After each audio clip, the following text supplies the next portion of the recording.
Going on, Falcon fan? This your boy Ricundo coming back at you with another video.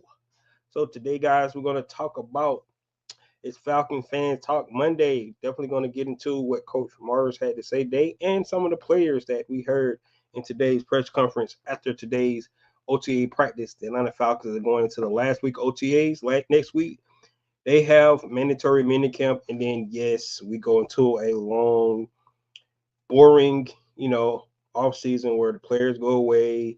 There's really nothing on. If you're into baseball, which this year's kind of sucked because our Braves, Cunha got hurt, things like that. So, of course, WNBA popping off. The NBA finals going to give us a little, depending on how long it goes. We'll be able to watch that a little bit. But after that, man, it's going to be dead to get ready for the NFL season and college football and all those good things coming up after this summer. So this is a good time for people. They're gonna go away on vacation with the family, things like that. Stuff you want to do. For all you husbands out there that go ahead and get it all in because when the season starts, you're gonna be entrenched into the season. So that's how I do it. So guys, with that being said, if you have not already, go ahead and please subscribe to the channel. Please hit the notification bell so you know I drop another video. Please hit the like button so I know you guys out here what I talk about. And please share my video throughout the YouTube universe so more people can come in here and talk about. That's right, the Atlanta Falcons. So guys, update today. Definitely we're going to talk about some Falcon news. And like I said, some updates. Pretty much what we heard from Coach Morris today and some of the players. But first of all, we're definitely going to talk about the news that came up yesterday. That we could hear something this week about the tampering violation that Kirk Cousins, that NFL was doing an investigation on the Atlanta Falcons. So we'll definitely find out if the Atlanta Falcons is going to get fined, what kind of sanctions they're going to get, from that temporary violation. If they're going to be found guilty in that, we pretty much know, the circumstance behind it. I think Kirk Cousins mentioned something about a training staff, something like that. I guess he talked to the training staff before he actually signed with the Atlanta Falcons on that new league year day. I guess the only person can talk to the Atlanta Falcons is the agent, not him personally. But you can understand, guy, having an Achilles injury, he want to know what the training plan is going to be. If he decide to sign with the team, so it makes sense. But you got to know the rules. Obviously, he did not know the rule, and if he did know the rules, probably shouldn't have said nothing in the press conference that he had because that really hurt us anyway. But there is precedent set out there, guys, about what potentially happened to the Atlanta Falcons, right? It's been reported that they're going to get a more severe punishment than the Philadelphia Eagles. We know the Philadelphia Eagles was on the investigation as well for, the dealings with Saquon Barkley during free agency period.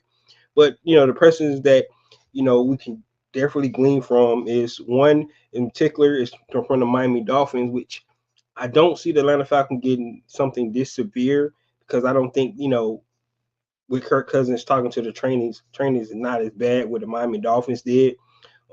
They forfeited a 2023 first round pick and a 2024 third round pick for tampering with Tom Brady and Sean Payton. If you guys recall that, they was trying to get Tom Brady down there and bringing in Sean Payton as well. And they also got fined $1.5 million while being fined another 500,000. So it was a pretty steep, tampering violation for them. I don't believe the Atlanta Falcons fall up under something like that. So losing a first round pick and a third round pick, in subsequent years and then get fined as well. I just don't know if, this would be something, that big for the Atlanta Falcons. And if it does, in my opinion, I think they just hate on the Atlanta Falcons by at that point. But it could definitely happen. We'll just have to see what what they levying on the Falcons from a punishment standpoint. We don't know what it's going to be. Another president from the Kansas City Chiefs. In 2016, they were forfeited a third round pick and a 2017 sixth round pick for tampering with Jeremy Maclin. So, the Chiefs also fined $250,000, and the Reed was fined $75,000, and General Manager Darren Dorsey was fined $25,000. So those kind of spectrums that we can go for. You can go for the one that the Miami Dolphins got when you lose a first round pick, which would be really, really bad for the Atlanta Falcons, and a third round pick, or you just lose a third round and a sixth round and then get fined, up and down the ownership and the coaching staff. So we'll see what happens with these fines. We just don't know what's going to happen. It was reported that it should come out this week. Once it comes out, we'll talk about it, how that affects the Atlanta Falcons. Of course, we know it doesn't affect them this year at all, right? But next year, potentially, you know, draft capital is huge, and when you lose draft capital, it hurts you. So, definitely want to know how it's going to affect the Atlanta Falcons. Ability to build a team in the future, via the draft. So it's going to be important to see what actually happens with that. But we just don't know. We just have to wait to see. It didn't come out today. It was reported yesterday. We didn't get any word today. So hopefully we get some word tomorrow. We just don't know how it pans out. So we just have to see. All right. So that's all with that, guys. Like I said, the Falcons started back to OTAs. The last session of OTAs started today. They took a week off. Raheem Morris wanted to do it their way. They go for like 6 weeks, and he decided to take a week off in between. All right, and then they come back this week, and then next week they will go into mandatory minicamp. And like I said, once that happens, they go away for about like 6 weeks until the end of July when training camp starts. So um, this is a huge time. Coach Marvis talked about, trying to build that foundation, and which is huge for, a team that's new coming together. You got a new offensive coordinator, new defense coordinator, new head coach, right? You putting installs in on all new schemes and things like that. We talked about it. One of the biggest things that really helps the Atlanta Falcons out is that they got a veteran quarterback who seems, listening to him today, seems like, he has already entrenched himself in all the players is following his lead because he's so seasoned, he's so professional, and he's so detailed and oriented, trying to get all these guys on the same page, which I think is huge. So kudos to what Kirk Cousins was able to bring in. I think the Atlanta Falcons, with all the hoopla about Michael Penix Jr., the ability to bring in a veteran guy like Kirk Cousins is going to pay dividends for this Atlanta Falcons team, especially with these young, talented, skilled players that he got. If you listen to what Bijan Robinson was saying today, he's telling him how he wanted to route, making sure how he even hand the ball off, right? Just those little details, things, and people don't realize that details matter a lot. You go back to when Kyle Shanahan was here, and he's telling receivers to run route, and if you don't run it at the right depth, or you don't throw the ball at the right depth, you can pick it off. I mean, I recall him picking off one of Matt Ryan passes in the red zone because he didn't throw it to the right depth, for the receiver. It's really important. So when you're running a 15-yard out, it's important to run the 15 yards, right? It's not at 12, it's not at 14, it's not at 13. It's important to run that 15 yards.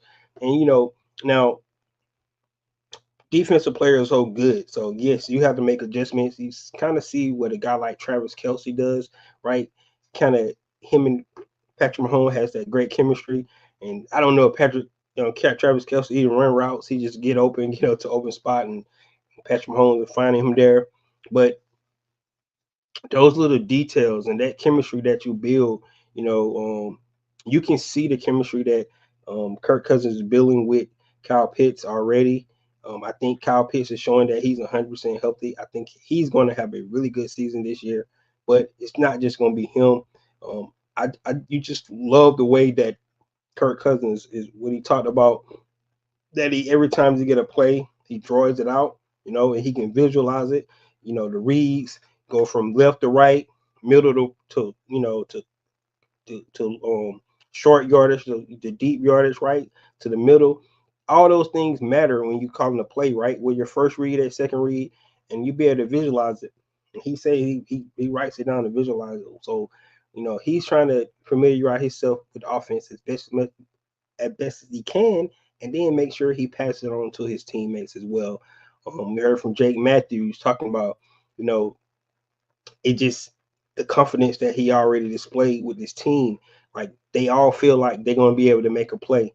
That's what you want to see when your quarterback in the huddle, right? When you're down and it's the fourth quarter and you got to go down for a scoring drive, and you look in the huddle, you look in the eyes of your quarterback, and you just believe it.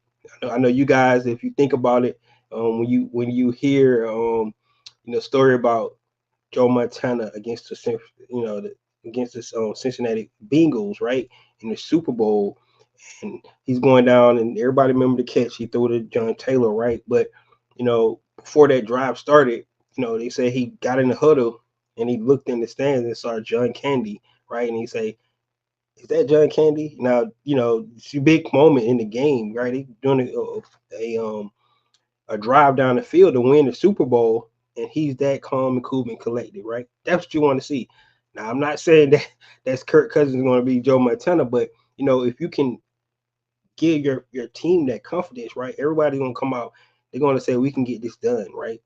That's what I'm talking about. That's what Coach Morris talking about, building that foundation, right? One thing that he said, his initial press conference, what he talked about was the fact that you know why not us, right? Why we can't be good, right?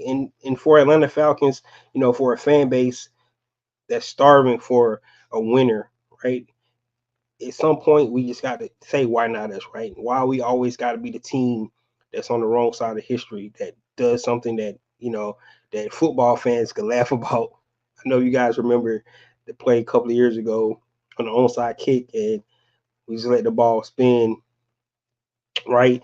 And all we had to do was just jump on the ball, right? And we win that game. So things like that, right? We talk about the Super Bowl, like it's just something that always happened where want to change that narrative. I know Dean Pease was here. He was talking about that, right? You want to change the that Atlanta Falcons are always going to blow it at the end of the game, that kind of mentality, and you want to change that by the confidence that where Coach Morris bringing in, and he's trying to put confidence in these guys now, right? And then when training camp start, right, start holding these guys accountable.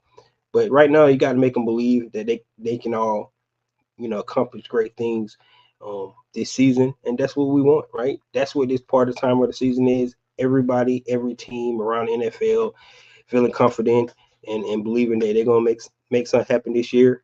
They believe in the squad they got, right? Now there might be some teams out there that's realists and know there's gonna be some growing pains and things like that, but for the most part, every team, is ultimate goal is trying to get to the tournament, which is the playoffs, and try to win and try to play for a Super Bowl. That's what it boils down to. So listening to those guys today, um, I just thought was huge. One of the guys that we listened to was Bijan Robinson. He's talked about he's going to be utilized more like a Christian McCaffrey. Now we know, how dynamic Bijan Robinson was last year. Had over 970 some yards rushing, about 400 some yard passing, right?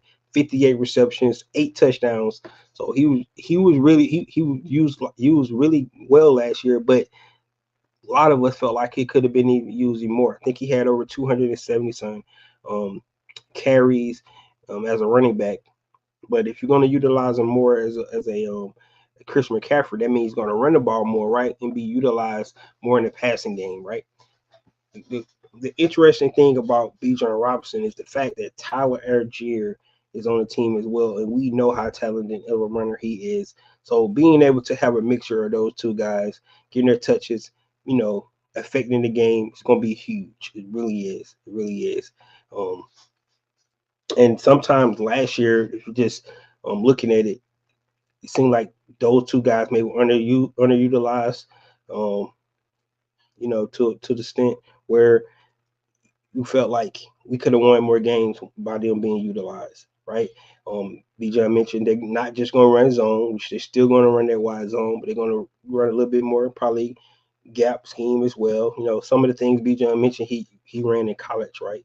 So these are some of the things that we got really going to look forward to, moving forward.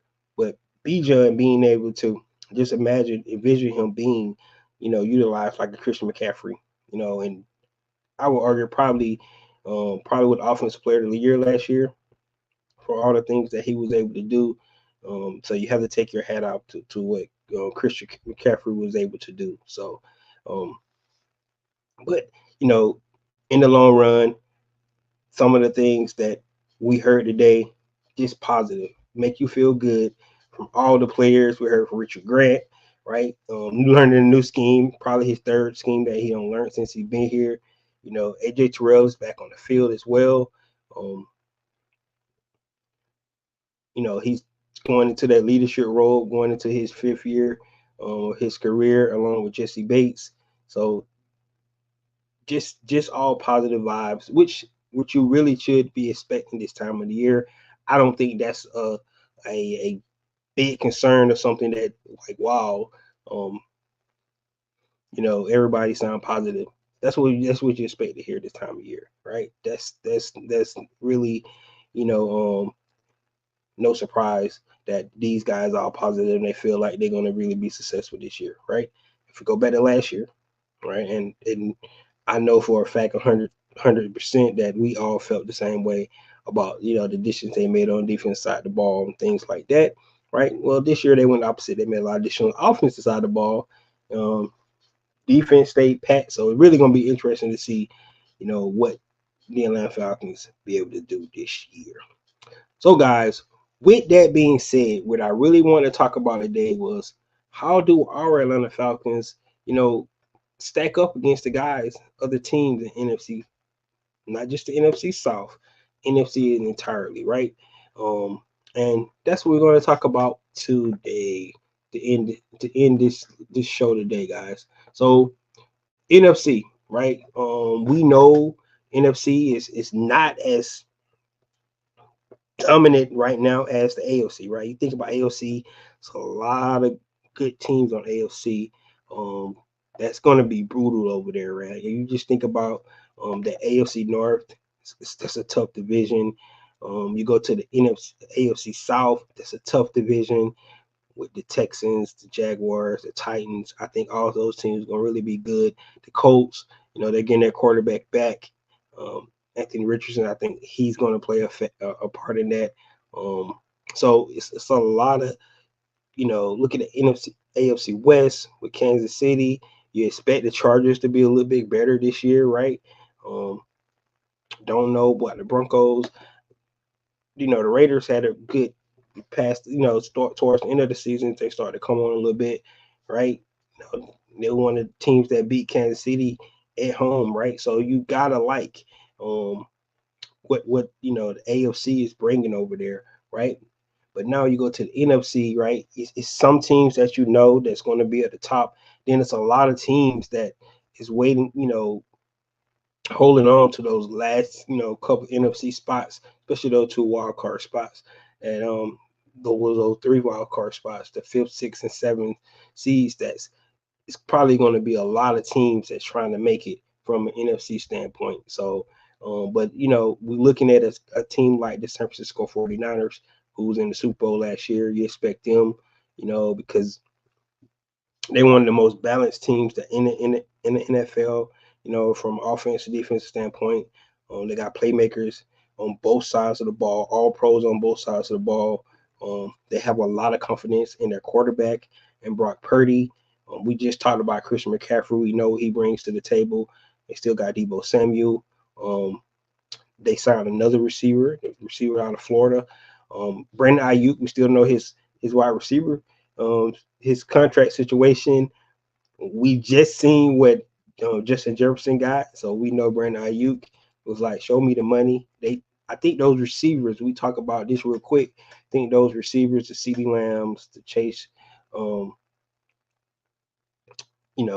Chase, CeeDee Lamb, Brandon Ayuk, they was just waiting to see somebody go first.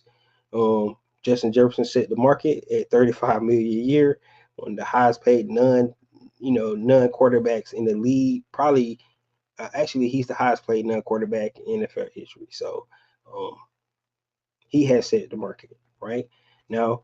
If you go look at his numbers, compared to CeeDee Lamb numbers, right? CeeDee Lamb probably saying, well, we got about similar numbers, so I should be getting, something around the same time. Then you look at a guy like Chase, right? And he's probably saying, well, I'm the number one guy in Cincinnati Bengals, so I should be getting it. But then his homie, his his brother on the team, and T Higgins is there as well. So it's a lot to think about when you think about um the receiver standpoint, right? Yep, I got on my soapbox a little bit talking about receivers, but talking about San Francisco 49ers, that number one team probably NFC that's probably looking down on all the other teams. But we got to be impressed with what we seen from the Detroit Lions last year. That they make a couple more plays, they will be playing for a Super Bowl against the Kansas City Chiefs. You know, you know, except from the 49ers, and Kyle Shanahan would have blew it again, even though he still blew it in the end, right? Um, but we have the Detroit Lions. What the Green Bay Packers was able to do um, to the Dallas Cowboys was really awesome on their home turf, right? With a young Jordan Love. So the Green Bay Packers are there. Everybody always gonna put the Cowboys there with the talent that they have on their team, right? So there's four teams right there um, that you definitely got to be looking at. Of course, now you go to the wild cards. You go to the NFC South, which is really all Atlanta Falcons have to do is win the NFC South, right? And then they're actually host a playoff game. So that's really simple for to think if the Atlanta Falcons win the NFC South, they host a playoff game, and then we'll be 1 through 4 right there already, right? Now stacking up against the Packers, the Lions, right? Who's in the same division. So only one of those teams gonna win that win the NFC North, title. So which one of those teams is gonna be right?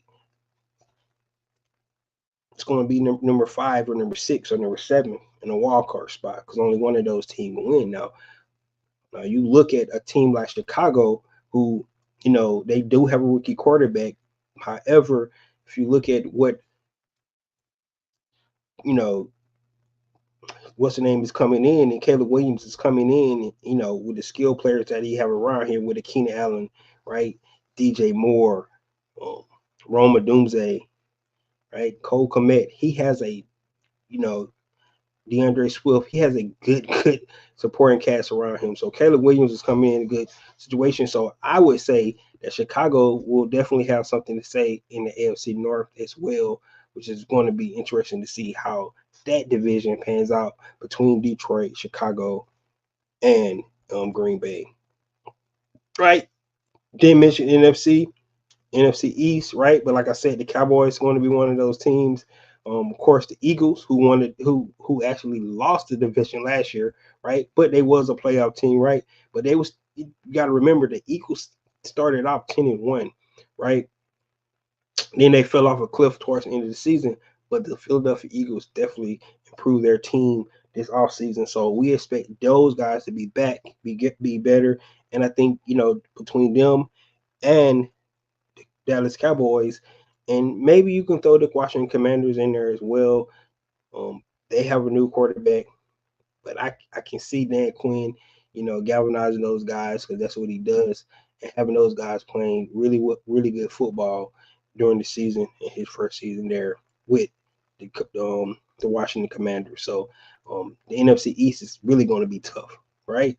Um, then you get to the NFC West. I think San Francisco already got it down packed, but Seattle always plays them hard. And another team that was in the playoffs last year was the Los Angeles Rams, right? So um, they definitely gonna have something to say. Bringing back that potent offense that they had, with Matthew Stafford back there. Um, the emergence of Puka Nacua, right? How excellent he was. Um, the all pro wide receivers definitely gonna be back this year. So they definitely gonna have something to say in the NFC West. Which brings us guys to our division, which is the NFC South. We know the Aints always think they're gonna be there. So they're not gonna be a pushover, they're not gonna be slouches. It's gonna be interesting to see what they're able to bring to the table. The Tampa Bay Buccaneers, who have won the division 2 years in a row, which one time, it was never a repeat winner in the NFC South for about 5 or 6 years. Now since Tom Brady had came to the team. It seems like Tampa Bay Buccaneers have kind of um, took that division a couple of times, especially over the last 2 seasons. Saints, I think the Saints have put their name in that pot a couple of times in the last time, but the Falcons have not been there since 2017. So it's about time we be able to put our name back in the hat. See, can we get something done? I don't believe that the Carolina Panthers is going to be a pushover as everybody thinking, because I'm gonna be honest with you, their defense is going to be good, right? With Derek Brown in the middle, um, they got a pretty good defense that they really do, right? Signed Jadeveon Clowney on the outside. They was able to get pass protectors and pass catchers for Bryce Young. So I believe the Carolina Panthers is going to be a better team this year. So you don't want to never sleep on a team. Um, do I think they still got probably a year or two away? Yes, I do. But at the same time, I think they're going to be a better team, and they're not going to be an easy out for anybody, especially not any team in NFC South, a team that you see 2 times a year, that that team, they know you, right? And so I expect the Carolina Panthers to be a tough team as well. So with our division, Atlanta Falcons is paramount. If you're just looking at NFC, and we just talked about all those great teams, only 7 playoff spots available in the NFC. Um, so the easiest way to get there, of course, is to win the NFC South. I know you guys agree with that. They can win the NFC South. That would be huge for this team, right? Um, Looking at the power rankings that they put out, Atlanta Falcons was the the fifth best team. Now this is one power ranking, so many different ones, but Atlanta was the fifth best team in NFC. So the national media thinks a lot of what the Atlanta Falcons was they be able to do this year. Specifically because we got Kirk Cousins, right? It's no ifs, ands, or buts about it. We know that this is a quarterback-driven league, and the fact that we do have probably one of the top 10 best quarterbacks in the league. Of course, people can argue that, but I do agree that he's probably a top 10 quarterback in this league when healthy. So that's going to propel us to have an opportunity to get ourselves in some of those games that we've been blowing over the last couple of years, because of our quarterback play. Maybe that, changed the fortune for us. And that's what we're hoping. So I think NFC is wide open. I know I talked about teams like San Francisco 49ers, like the Green Bay Packers. Didn't even mention the Minnesota Vikings, right? Because they lost their quarterback. So we'll see, can Kevin O'Connell get those guys, on the right track? Who is JJ McCarthy going to be the starter? We don't know. If it's going to be Sam Darnold, we don't know, right? But um, it's a lot of teams in NFC that I think the Atlanta Falcons can compete with. Um, and if you just look at paper, and I think the question mark is definitely going to be on the defensive side of the ball, which last year was on the offensive side of the ball, right? But the fact that the Atlanta Falcons have a lot of young pieces on the defense side of the ball. Now they do have some staples in there in Grady Jarrett, Darren Yada, David Amanyada. They got Jesse Bates. They got AJ Terrell. So they do have some pieces on the defensive end, but side of the ball, however, still young, a lot of young guys we're gonna need to step up this season. It's just that simple. So the question mark is definitely is going to be on the defense side of the ball, and I believe that's really going to determine how we finish in the NFC, how we play defensively. I think offensively, just considering the quarterback that we have, being able to distribute the ball to the playmakers that we have, I think the offense is going to be fine. I really do. I think the offense is going to be explosive. I think, Kyle Pitts is back 100%. I think Drake London, who still trying to break that 1,000-yard mark. I think he's going to be able to get that this year. The additions of Darnell Mooney and Rondell Moore is going to be huge for us. Um, just we talked about the overhaul of the offense, how it's going to be called. Um, what I believe, and I think a lot of people believe that it fits more of what um, our Atlanta Falcons player personnel wants to do. Right? We got a Kyle Pitts who's dynamic, so get him the rock in open space is going to be huge. Guys like Rondell Moore, get him ball in open space is going to be huge. Guys like Mooney, right? Darnell Mooney is going to be huge. Getting more touches for B. John and Tyler Algier is going to be huge. Now, it's a lot of ball, a lot of people to distribute the ball to, but game plan week in and week out can definitely play on, and all those guys can eat. I really see that happening. It's depending on your opponent. You know, what their weakness is, and you take advantage of it, because I believe that the Atlanta Falcons have the pieces on offense to take advantage of any defense that's in the league. So because they don't have to be one dimensional with it. They need to play an air it out game. I think they have the personnel that they can do that. Right? They need to play a ground and pound game. I definitely know they have the personnel to do that. So I think the Atlanta Falcons can play, any style of football from an offense standpoint that they want to play, which brings back to the defense, where I think the defense needs to be huge, really needs to be huge to be able to do the things that it needs to do, right? So um, that's where I look at the NFC. But yes, San Francisco is going to be tough. Um, Green Bay, they should still be good. We think the Detroit Lions is going to be good. Um, it's going to be a toss up in the NFC East between the Eagles and the Cowboys, right? Um, I think the Chicago Bears definitely going to have something to say, when it's said and done. And then we all know our nemesis, the Aints, and we got to try to knock off the Tampa Bay Buccaneers, who's the defending NFC South champs, 2 year running. So we got to be able to, get into that fight in the NFC South to try to win it. But Atlanta Falcon, in my opinion, if you want to go off from last year to this year, I think the Atlanta Falcons at least the sixth best team in NFC, right? And if we win the NFC South, we'll at least be the top 4 team, because we'll be host a playoff game. So that's the way you look at it. Um, and that's how I think we stack up. You can go, player by player, and trot down who has the better roster, right? Of course, I think San Francisco probably has the best roster in the NFC, right? Behind the Dallas Cowboys, you just look at the talent that they have, right? Even maybe the Philadelphia Eagles. Just think of the toss up between those two teams, right? But I think the Atlanta Falcons have a talented roster that stacks up with a Detroit, with a Green Bay. Um, so I don't see why the Atlanta Falcons can't be successful and compete in NFC this year. Um, but it starts in our division. We just need to win NFC South. What's up, Jay Black? 41, 42. I just talked about NFC and how the Atlanta Falcons stack up in that conference, right?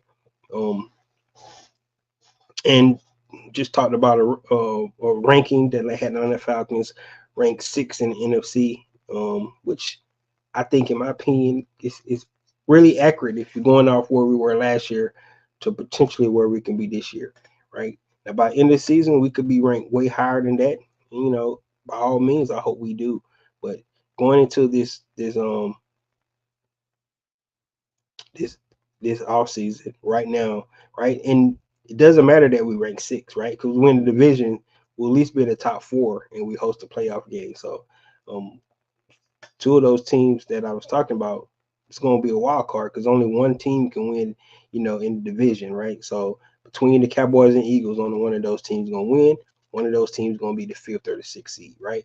Between Green Bay and Detroit, only one of those teams can win, which means one of those teams going to be the 5th or the 6th seed, or even the 7th seed, right? So that's how the cookies crumble. So, you know, Raheem Morris came out and said we need to run through the NFC South. He is right. He is right. We win our division, just like Jay Black just said. We win the division. We don't even have to worry about anything else, because Mercedes-Benz Stadium get to host their first playoff game, in its existence. That's what we'll get to see, right? We shut down the Georgia Dome, right? Going to the Super Bowl. The last game played in the Georgia Dome was the NFC Championship game, right? And we shut it down. Well, the first playoff game in the Mercedes-Benz Stadium could be our way to getting into the Super Bowl, right? So let's start it off right. So that's it, guys. That's all I had today. It was a short video. Definitely go back and tell me your opinions. What you think about what, if you have not heard what the guy said today, Coach Morris and the players, some of the things they had to say at the press conference. What you think about that? Where we're at right now, like I said, for the most part, every team in NFL is positive.